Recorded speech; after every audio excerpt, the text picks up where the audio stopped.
April 1944. The sun glared off the silver fuselages of American bombers as they thundered toward the heart of Germany. High above the clouds, the air shimmered with tension. Somewhere ahead, the Luftwaffe waited. Inside the lead bomber, nervous voices crackled over the radio, scanning the skies for their escort. Then, faintly at first, a glint of red appeared in the distance.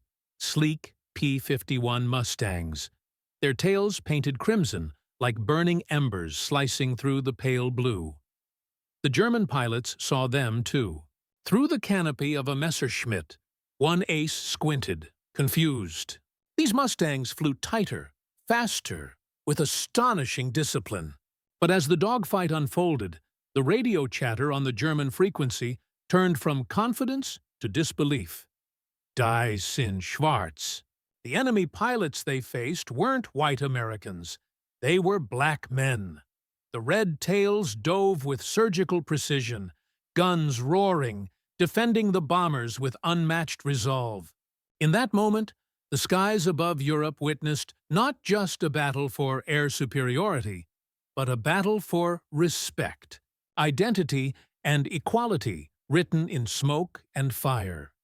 Before the crimson tails streaked across the European sky, before the name Tuskegee Airmen became a symbol of honor and courage, there was doubt, deep, institutional, and systemic. In the United States of the early 1940s, the color of a man's skin often determined the limits of his destiny. The U.S. Army Air Corps, reflecting the segregationist beliefs of the time, declared openly that African Americans lacked the intelligence, coordination, and courage required for combat aviation. The idea of black men flying fighter planes was, to many, unthinkable. Yet war has a way of forcing change. As World War II expanded, manpower needs grew, and pressure from civil rights groups, journalists, and African American leaders mounted. The government, under both political and moral scrutiny, approved an experimental program to train black pilots. It would become known as the Tuskegee Experiment, an initiative that would test not only the men's flying ability, but their endurance against prejudice itself. In July 1941, the Tuskegee Army Airfield was established in Alabama. Its red clay runways and sweltering heat became the crucible where young African American cadets would forge their identities as aviators. They came from universities, farms, and cities across America, driven not only by patriotism, but by a hunger to prove themselves in a world determined to doubt them. Among them were men like Benjamin O. Davis, Jr., the disciplined son of the U.S. Army's first black general, whose calm resolve and unwavering professionalism would later define the 302nd Fighter Group. The cadets endured rigorous training. They faced not just the physical demands of flying, but the psychological strain of constant scrutiny. Every mistake was magnified, every failure treated as proof of the program's supposed futility. White instructors doubted them. Officials monitored them, waiting for the program to collapse. Yet, against expectation, the cadets excelled. They mastered flight mechanics, formation tactics, and emergency procedures with precision and discipline. Over time, their determination silenced critics one sortie at a time. By 1943, the first class of pilots graduated, earning their silver wings. They were soon assigned to combat duty under the 99th Fighter Squadron, the first all-black fighter unit in U.S. history. Initially stationed in North Africa, they flew aging P-40 Warhawks, protecting ground forces and attacking enemy convoys. The pilots quickly demonstrated exceptional skill under fire, yet back in Washington, reports of their success were downplayed or questioned. Segregation still shaped how heroism was recognized. In the African sun, the men of Tuskegee refined their craft. They studied enemy patterns, trained relentlessly, and developed an unspoken brotherhood built on discipline and trust. Their motto, "Aim High," became both a flight command and a philosophy. Despite limited resources and systemic obstacles, they began to carve out a record of reliability. No bombers lost under their escort. That standard of excellence would soon become legendary. As the Allies intensified their air campaign over Europe, Suchidan Senanseran Tade de Landrio, the 332nd Fighter Group, was expanded and re-equipped with the sleek, powerful P-51 Mustang, a machine that could finally match the Luftwaffe's best. To distinguish themselves in the crowded skies, the Tuskegee pilots painted the tails of their Mustangs a striking crimson red. The color would become their symbol, a mark of pride, unity, and defiance. Yet, even as they prepared to deploy to Europe, the men understood the stakes. They were not just fighting Nazis. They were fighting a perception, one born in their own country. Their victories would not only contribute to the Allied cause, but challenge the very structure of racism that defined their homeland. Every time they took off, they carried more than bombs and bullets.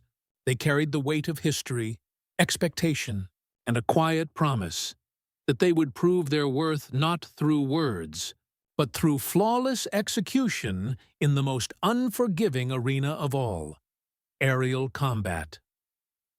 By early 1944, the air war over Europe had entered its most brutal phase. Allied bombers, massive formations of B-17 Flying Fortresses and B-24 Liberators were striking deep into German-occupied territory. Their missions targeted railways, oil refineries, and industrial hubs crucial to the Nazi war machine. But each operation came at a devastating cost. The Luftwaffe's seasoned fighter squadrons, Messerschmitt Bf 109s and Focke-Wulf 190s, were claiming dozens of bombers daily. Crews called the skies over Germany the 1,000-mile graveyard. Escort fighters were desperately needed to reduce losses. It was in this crucible of attrition that the 332nd Fighter Group, the famed Red Tails, entered the European theater. Stationed first in Italy under the command of Colonel Benjamin O. Davis, Jr., they were tasked with one of the most demanding missions imaginable: long-range bomber escort over enemy territory. The Tuskegee Airmen's reputation had preceded them. Many white bomber crews were initially skeptical, their prejudice echoing the same doubts that had shadowed the program's birth. Rumors circulated that colored pilots were undisciplined or unproven. But soon, the Red Tails would silence those doubts with precision, professionalism, and unwavering resolve. The strategic bombing campaign demanded more than bravery. It demanded coordination and endurance. Missions stretched hundreds of miles across hostile skies, where flak bursts painted the air black and enemy interceptors descended in lethal swarms. The Red Tails learned to read the sky like a language, anticipating ambushes, adjusting formations, and conserving fuel for return flights that often tested the limits of their aircraft. Davis instilled discipline as doctrine. His orders were simple but absolute: protect the bombers at all costs. Unlike some other escort units that chased enemy fighters for personal glory, the Red Tails never abandoned their charges. Bomber crews quickly noticed. Over time, the once skeptical airmen began requesting the Red Tails by name. In combat, the Germans were the first to notice something unusual. The Red Tails' formations were tighter than most American squadrons. Their maneuvers were crisp, almost mechanical, leaving no openings for exploitation. Radio intercepts recorded Luftwaffe pilots reporting, with growing frustration, that these Americans fought differently: calm, relentless, and precise. German intelligence soon learned the truth. The pilots in the red-tailed Mustangs were African American. The revelation spread through Luftwaffe units with disbelief. Nazi ideology held racial hierarchy as absolute. To admit that black pilots could fly and win challenged the foundation of their worldview. Reports from German air bases described astonishment and confusion among pilots who had faced the Red Tails in combat and lost. Some refused to believe the stories. Others, more pragmatic, began to warn their squadrons not to underestimate the Red Tail Devils. Throughout 1944, the Red Tails legend grew. Their missions covered bomber routes to Vienna, Munich, and Berlin. They strafed enemy convoys, dismantled airfields, and disrupted supply chains across Italy and the Balkans. Their record spoke for itself. Hundreds of enemy aircraft destroyed, minimal bomber losses, and no record of abandoning an escort mission. Back home, their success began to reach American newspapers. Headlines that once questioned their worth now celebrated their valor. Photographs of the sleek Mustangs with crimson tails became symbols of triumph against both external and internal enemies, Nazism abroad and racism at home. But for the men themselves, every mission remained personal. They fought for survival, for recognition, and for each other. Between flights, they repaired their planes, wrote letters home, and endured the quiet ache of knowing that even their heroism might not earn them equality once the war ended. Still, they flew, because each flight, each successful escort, each enemy plane driven from the sky was another blow against the barriers that had tried to confine them. By late 1944, the Red Tails had become one of the most respected fighter groups in the entire U.S. Army Air Forces. Their crimson signature, once a simple identifier, had become a warning to the Luftwaffe and a symbol of pride to the Allies. The RTT story of the Red Tails is not only one of tactics and victories, but of human endurance against layered forms of adversity. Behind every polished formation and every daring dogfight were men who had been told they could not, should not, and would not succeed. The first angle of this history lies not in the roar of engines, but in the silent determination of those who refused to yield to doubt. Each Tuskegee pilot carried the weight of two wars, one against the Axis powers abroad, and another against prejudice at home. Their service existed within a contradiction. The same nation that armed them to fight for freedom overseas denied them that same freedom in their daily lives. Segregated barracks, separate dining facilities, and condescending superiors reminded them constantly of the system they were challenging. Yet rather than fracture under pressure, the adversity forged unity. The men of the 302nd learned to channel every slight, every sneer, every whispered doubt into discipline. That discipline became their weapon. Colonel Benjamin O. Davis, Jr. demanded perfection not out of pride, but necessity. He understood that their performance would be judged not as individuals, but as representatives of an entire race. "We have to be twice as good," he reminded them. His tone was never emotional. It was clinical, focused, unyielding. Under his leadership, failure was not an option, because one man's failure could reinforce the prejudice of thousands. Their camaraderie grew in this crucible. Flightline banter mixed with quiet resolve. In the evenings, they gathered in wooden huts at Tuskegee or in makeshift tents in Italy, sharing stories, patching uniforms, and studying maps for the next day's sorties. The laughter, though rare, was genuine, an act of defiance in itself. Every pilot knew that their brotherhood, unbreakable and disciplined, was what kept them alive in the chaos of aerial combat. The second angle of their success came from their tactical brilliance. The Red Tails approached air combat not through showmanship, but precision. While other squadrons sometimes broke formation to pursue kills, Davis forbade it. The mission came first. Protecting bombers was not glamorous, but it was vital. German pilots were often baiting escorts into reckless chases to expose the bombers. The Red Tails refused the trap. They flew tight, coordinated patterns, calculating each maneuver with mathematical clarity. That restraint became their hallmark. American bomber crews quickly recognized their professionalism. Through the intercom of a B-17, a pilot might whisper, "Red Tails are here," and a sense of calm would ripple through the formation. The crimson-tipped Mustangs were more than escorts. They were guardians, disciplined angels cutting through hostile skies. Technically, the P-51 Mustang itself was a marvel.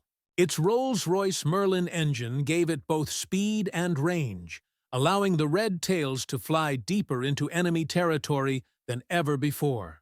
The aircraft's agility in high-altitude combat turned engagements into intricate dances of velocity and geometry. The pilots trained obsessively, learning how to manage energy in a fight, when to climb, when to dive, when to conserve ammunition, and when to strike with surgical precision. They also mastered teamwork. Communication was crisp, direct, and calm even under fire. When flak bursts surrounded them, voices on the radio remained steady. Red 4, break left. Roger. Bandit, 6 o'clock. Clear. Their coordination impressed Allied commanders, who initially doubted them. The 332nd's reports became models of clarity, their formations models of unity. Perhaps most remarkably, the Red Tails' excellence was achieved without the luxury of equal resources. Their early aircraft were hand-me-downs, their equipment older, their accommodations inferior. But where others saw limitation, they saw discipline. They maintained their planes meticulously, studied flight data rigorously, and transformed scarcity into efficiency. To the Luftwaffe, this discipline was disorienting. They expected fear, chaos, or inconsistency. Instead, they met precision. The German pilots soon realized that these opponents, though fewer in number, flew as if guided by a single will. The shock of seeing African-American pilots in control of such mastery created not only confusion but respect, a reluctant acknowledgement that skill recognizes no color. While the Red Tails' tactical brilliance and discipline earned them admiration from their own allies, their encounters with the Luftwaffe exposed another powerful angle of this story: the shock, confusion, and eventual respect of the German pilots who faced them. Nazi Germany's ideology was founded on racial hierarchy, with propaganda portraying non-white peoples as inferior, unfit for leadership, and incapable of modern technological mastery. When German airmen first heard reports of African-American pilots flying Mustangs, many dismissed them as Allied misinformation. But the skies told a different story. Luftwaffe aces, seasoned from years of combat, quickly learned that the Red Tails were no ordinary opponents. Their formations were nearly unbreakable, their discipline flawless, and their courage under fire undeniable. Enemy reports described how the red-tailed P-51s executed coordinated defensive screens around bomber formations, forcing German attackers to retreat or waste ammunition. These pilots did not panic. They maneuvered with quiet, calculated aggression. Soon, within German radio chatter, a new phrase began circulating: warnings not to engage the Red Tails unless necessary. The shock of realizing their opponents were black men was profound. Nazi pilots, indoctrinated since youth with notions of Aryan superiority, found themselves outflown and outfought by aviators whom their ideology denied could even exist. After several disastrous encounters, captured Luftwaffe pilots reportedly spoke of the black American devils with red tails, describing their surprise at both their skill and their fearlessness. The moment shattered propaganda illusions, proving that mastery of the air belonged to no race. It belonged to the disciplined and the brave.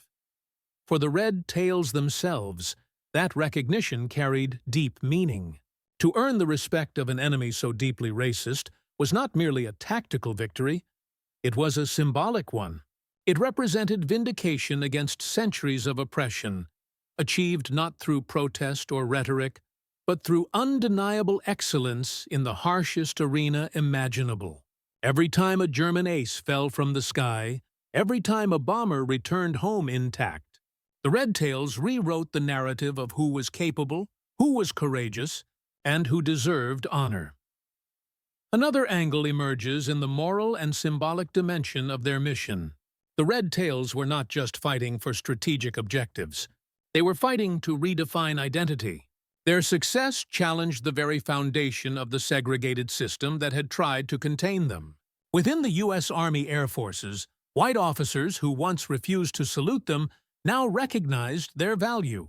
In the broader American consciousness, the Red Tails' victories began to erode the myths that justified racial exclusion.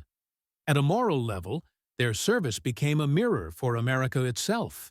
They embodied the contradictions of a nation waging war for freedom abroad while denying it at home. Yet their conduct, marked by restraint and professionalism, demonstrated a higher code. They did not seek revenge or recognition. They sought respect earned through excellence. That restraint made their story universal. Even among Allied forces, the Red Tails inspired admiration and introspection. British and French officers, who had fought alongside colonial troops, recognized in these pilots a shared story of marginalized men proving their worth through service. American bomber crews, many of whom had once voiced doubt, became their fiercest defenders. Letters and mission reports described the Red Tails with reverence. "They never left us," one bomber gunner wrote, no matter how bad the sky got. Technological and leadership angles intertwine here as well.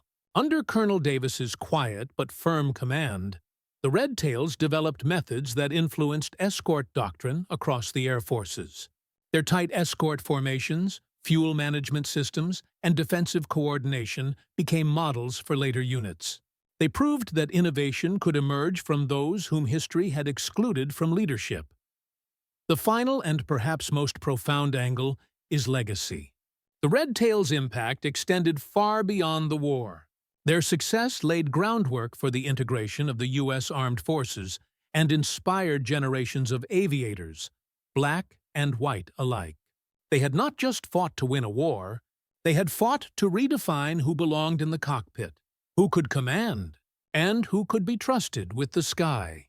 By the time the war reached its final phase, the Luftwaffe had come to respect the red-tailed Mustangs, and the world had begun to see what the Red Tails had known all along. That excellence, courage, and brotherhood know no color. April 1945. The skies over southern Germany burned with smoke trails and tracer fire.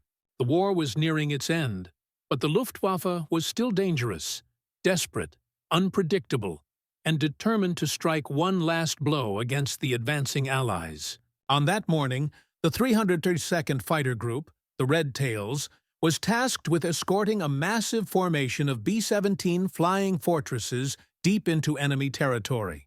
Their objective? Destroy the German jet airfields at Regensburg and protect the bombers from interception. It was supposed to be a routine mission, but in the chaos of collapsing fronts, nothing was routine anymore. Radar reports warned of new German aircraft taking to the skies. Fast, silver, and unlike anything the Americans had seen before. The Messerschmitt, Mi-262 jet fighter, Hitler's last gamble, was finally being unleashed. Capable of speeds far beyond the Mustangs, it could dive, strike, and vanish in seconds. For the Red Tails, this was the ultimate test. As the bombers approached target altitude, the first streaks appeared in the distance, jets closing fast. The air crackled with radio chatter. "Bandits, 11 o'clock high, fast movers." Came the warning. Colonel Benjamin O. Davis, Jr., leading from his cockpit, ordered his men to hold tight around the bombers. "Stay with them," he said calmly. "No one breaks formation." It was the same rule that had defined their legacy. Protect the bombers above all else. The German jets dived through the formation, their 30mm cannons tearing through the sky. Explosions erupted among the bombers. The Red Tails reacted instantly. Instead of chasing recklessly, they moved as one, anticipating the jet's exit path, cutting across the sky in sharp, coordinated arcs. One Mustang pilot, Captain Roscoe Brown, spotted a jet accelerating out of a dive. With perfect timing, he rolled inverted, dove, and fired. His tracers connected. The jet burst into flame, spiraling down through clouds. It was one of the first confirmed kills of a Mi-262, by an American pilot, and it belonged to a red tail. The air battle raged for minutes that felt like eternity. German pilots, confident in their superior speed, found themselves hunted in their own skies by disciplined, fearless opponents. Every time a bomber was threatened, a red-tailed Mustang appeared. Every time a formation broke, the red tails sealed the gap. The bomber crews later said it was like watching a red shield move through the sky, absorbing the chaos, never faltering. That day, the 332nd destroyed several Me-262s and countless conventional fighters, losing almost none of their own. The bombers reached Regensburg, dropped their loads, and returned home with minimal losses.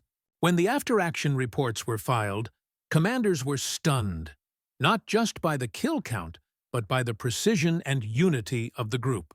Against one of the most advanced weapons of the war, the Red Tails had prevailed through discipline, skill, and courage.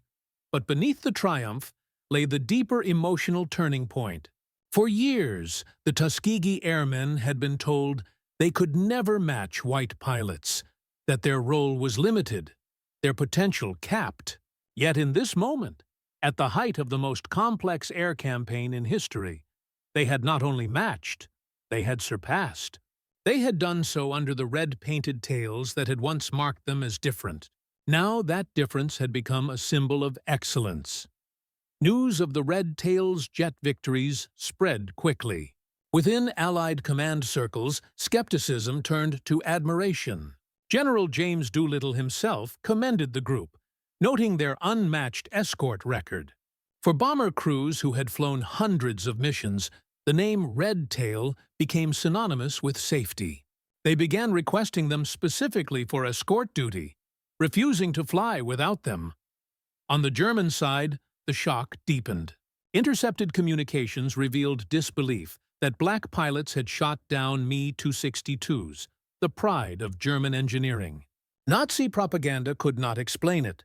The idea that men once enslaved in the very country now defeating them could rise to such mastery of air combat was an ideological defeat as much as a military one. As the Red Tails returned from the Regensburg mission, their cockpits smelled of gunpowder and adrenaline. Below them, the war was dying. But in the skies, something eternal had been born.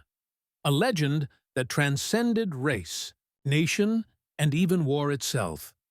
When the group landed, mechanics and ground crew rushed forward, counting the bullet holes, touching the scorched metal, staring at the jet kill markings freshly painted on the fuselage. Davis walked among them silently, his face calm but his eyes bright. He had led them from doubt to glory, and he knew what this victory meant, not just for the men of the 332nd, but for history. The Red Tails had faced the most technologically advanced enemy of the war and triumphed. But their real victory was invisible, etched in perception, pride, and the quiet rewriting of history's boundaries. And as the sun set over the airfield, the Red Tails gleamed like embers against the dying light.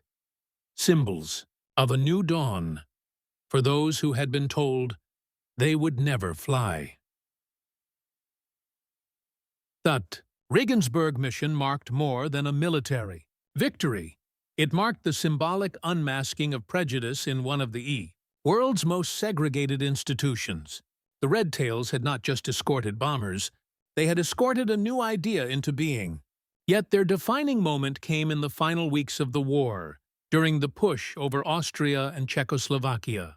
The Luftwaffe, bleeding fuel and morale, was making its last stand. The Tuskegee Airmen would be there to see it fall. In April 1945, the 332nd was assigned to one of its most dangerous missions yet, escorting bombers to the massive rail yards at Linz, Hitler's hometown. Intelligence warned of concentrated flak and remaining jet fighter units in the region. The sky that day was clear, cold, and cruelly blue. As the formations crossed into Austrian airspace, anti-aircraft bursts filled the horizon, black flowers against the morning light. Through that storm of steel, the Red Tails moved with perfect calm. Enemy radar tracked them, and soon silver specks rose from the east. Me-109s and FW-190s, the last fangs of the Luftwaffe. The German pilots, many barely in their 20s, had been promised glory by commanders desperate for sacrifice. They climbed into the sun, hoping to catch the bombers off guard. But the red tails were waiting. Captain Charles McGee, flying wing to Davis's left, spotted the enemy climbing through cloud cover. Without hesitation, Davis gave the signal. The Mustangs banked hard, rolling downward into attack formation. Sunlight flashed off their crimson tails as they descended, a storm of disciplined fury. The first clash came fast and brutal. Machine guns roared. Tracers stitched the sky. German fighters dove through the bomber formations, but the red tails met them head-on, cutting through in coordinated pairs. Down below, bomber gunners watched in awe as their escorts moved like one organism. Every threat countered, every blind spot covered. Even as flak exploded around them, the red tails never abandoned their posts. They flew like angels guarding the heavens, one bomber crewman later said. One German pilot, a veteran of the Eastern Front, would later describe the encounter in his diary. "The red tails," he wrote, "they fly as if they have nothing to lose. They do not break. They do not fear." That line, found after the war, said everything.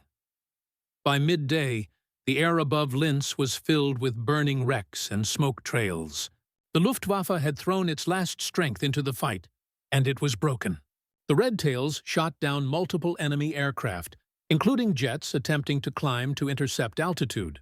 When the bombers released their payloads over the target, the red tails stayed overhead until the last one turned for home. Not a single bomber under their escort was lost. When they landed, silence met them. Not the silence of neglect, but of awe. Officers and ground crew stood watching as the Mustangs taxied in, their paint scorched, their wings littered with flak scars. Then, slowly, applause spread across the airfield. Mechanics, armorers, and pilots from other units began to cheer. It wasn't regulation, it was respect. That day sealed their reputation forever. From that point forward, the 332nd Fighter Group held one of the most extraordinary records of the war, never losing a single bomber to enemy aircraft while under their escort. The news reached Washington. It reached President Truman, and soon the legend of the Red Tails began to circulate through the highest ranks of the military. They had become living proof that discipline, skill, and courage were not bound by color or heritage. But inside the group, pride mixed with exhaustion. They had fought two wars, one against a fascist enemy abroad, and another against prejudice within their own command. Many of their own countrymen still doubted them, still refused to see them as equals. Yet the men of the 332nd did not dwell on resentment.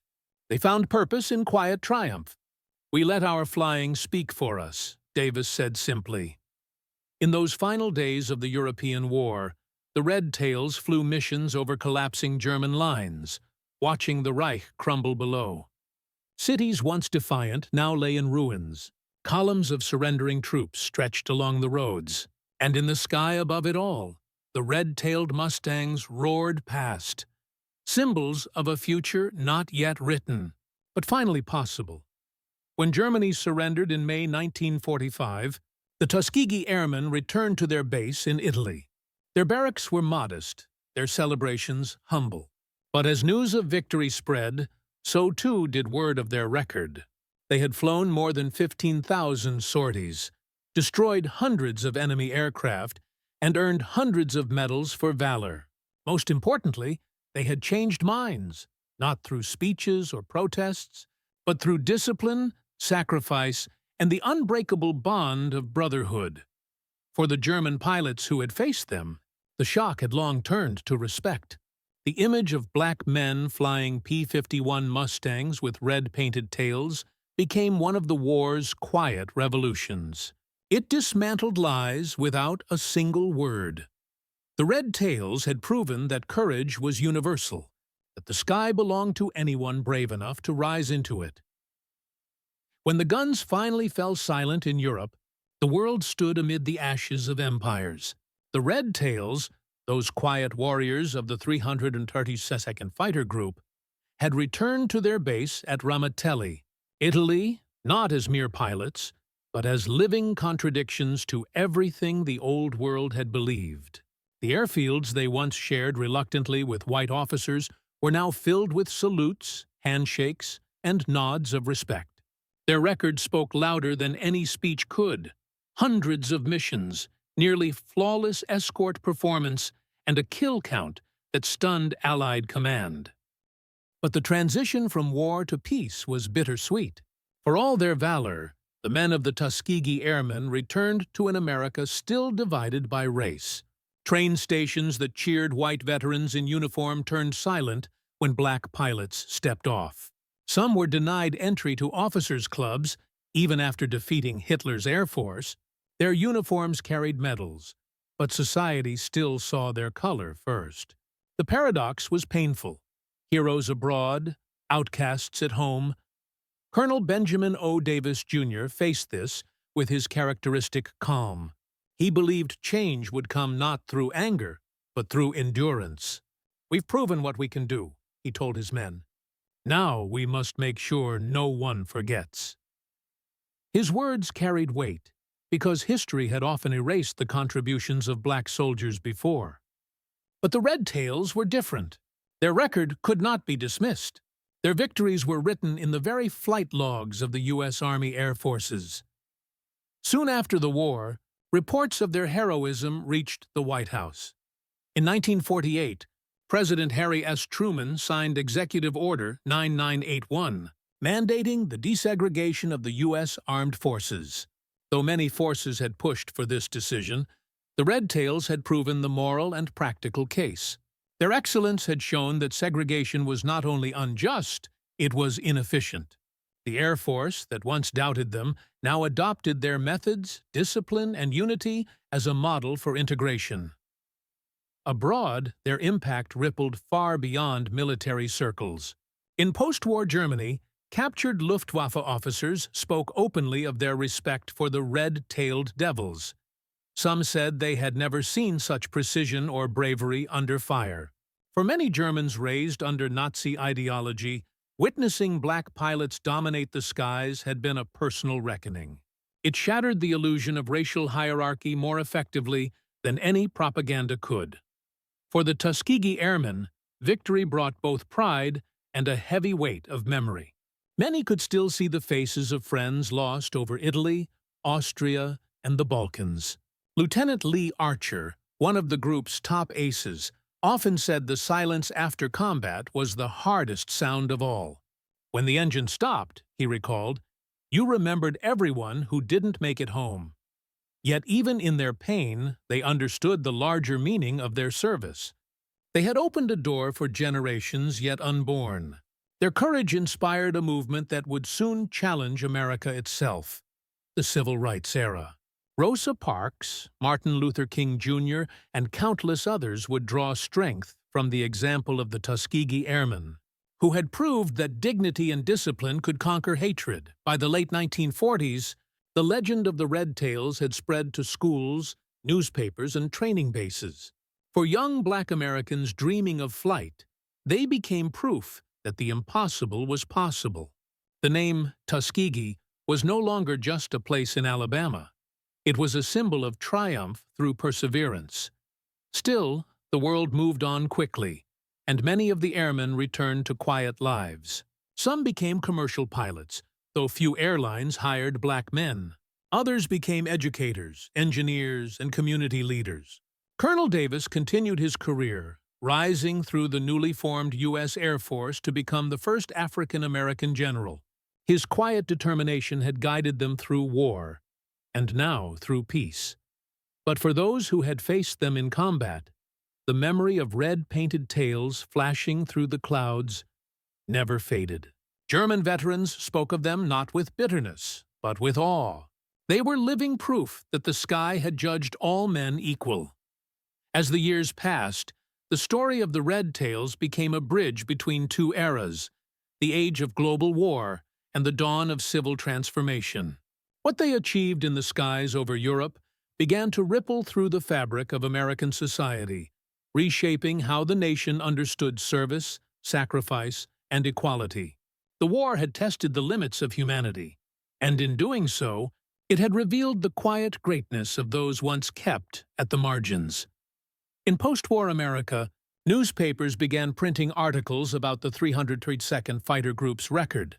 Photographs of smiling pilots standing beside their red-tailed Mustangs circulated across the country. Their image became an emblem of courage unbound by color. The press called them the Knights of the Air, a title that contrasted sharply with the discrimination they still faced on the ground. Yet, the contrast only made their legend stronger.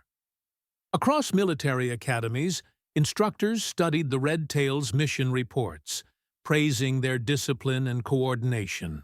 Their escort doctrine, stay with the bombers no matter what, became standard teaching for future air forces. Tactical officers highlighted how a unit that had once been doubted for its very existence had produced one of the most reliable combat records in aviation history. It was not just a success story, it was a blueprint for transformation through excellence. Meanwhile, in the homes of the men who had flown those missions, life settled into quieter rhythms. Many of the Tuskegee Airmen married, raised families, and pursued education under the GI Bill. But, even decades later, they carried the memory of what it felt like to climb into a cockpit painted with that red tail. The pride, the burden, the unspoken defiance. Every flight had been an act of faith, not only in themselves, but in the possibility of a fairer world. Germany, too, carried its memories. Former Luftwaffe pilots, now old men in a defeated nation, would later recount encounters with the Red Tails in interviews and memoirs. They spoke not with malice, but with admiration. One described how the Red Ones never broke formation, even when the sky filled with fire. Another said he could still remember the shock of seeing black pilots flying so fearlessly against impossible odds. Their testimonies became quiet acknowledgments that courage knows no ideology. In the United States, those same memories helped fuel slow but lasting change. When President Truman's order to integrate the military took full effect, many of the policies and leadership approaches were modeled directly on lessons learned from the Tuskegee Airmen. Integration did not come easily. It met resistance, sabotage, and delay. But the precedent had been set by men who had already fought and won under a segregated system. As the 1950s and 1960s unfolded, some of the Red Tails veterans watched their children and grandchildren grow up in a different world. The civil rights movement marched across the country, and many of its leaders pointed to the airmen as proof that excellence could dissolve prejudice. Their story began to appear in history books, museums, and later documentaries that sought to capture the grace and gravity of their struggle. The symbolic power of the Red Tail endured. It became more than just paint. It became a memory encoded in metal and motion. Each stroke of red represented discipline under fire, unity against division, and belief in purpose over hatred. When the Air Force officially recognized the Tuskegee Airmen decades later with honors and commemorations, many of the surviving pilots were in their 70s and 80s. They stood beneath restored P-51 Mustangs, the same planes they had once flown into war, their reflections mirrored on the polished aluminum. The applause that filled the hangars that day came not from protocol, but from gratitude for their skill, their restraint, and their quiet defiance of history's limitations. Their impact had outlasted the empires they helped defeat. The Red Tails had not only won battles in the air, they had transformed the ground beneath them. In the end, the story of the Red Tails is not just about airplanes, battles, or even victory. It is about the reclamation of human dignity in a world that had tried to deny it. These men, trained in isolation, doubted by their own command, dismissed by their own nation, rose into the sky and rewrote what was possible. Their fight was never only against the Luftwaffe. It was against silence, prejudice, and the weight of history itself. In the bright glare of their P-51s, the myth of racial inferiority burned away. Every mission they flew was a declaration that excellence could not be segregated, that honor could not be limited by color. The German pilots who faced them saw not propaganda, but truth, skill, discipline, and courage beyond ideology. And in that realization lay one of the quiet revolutions of the 20th century. The Red Tails did not march with banners or speeches. They simply flew. And in the rhythm of those engines, the world began to hear a new language, a language of merit, unity, and resolve. Their crimson markings, once meant to identify them as separate, became symbols of pride and brotherhood. They had protected others with unyielding devotion, and in doing so, safeguarded the very ideals their nation still struggled to live up to.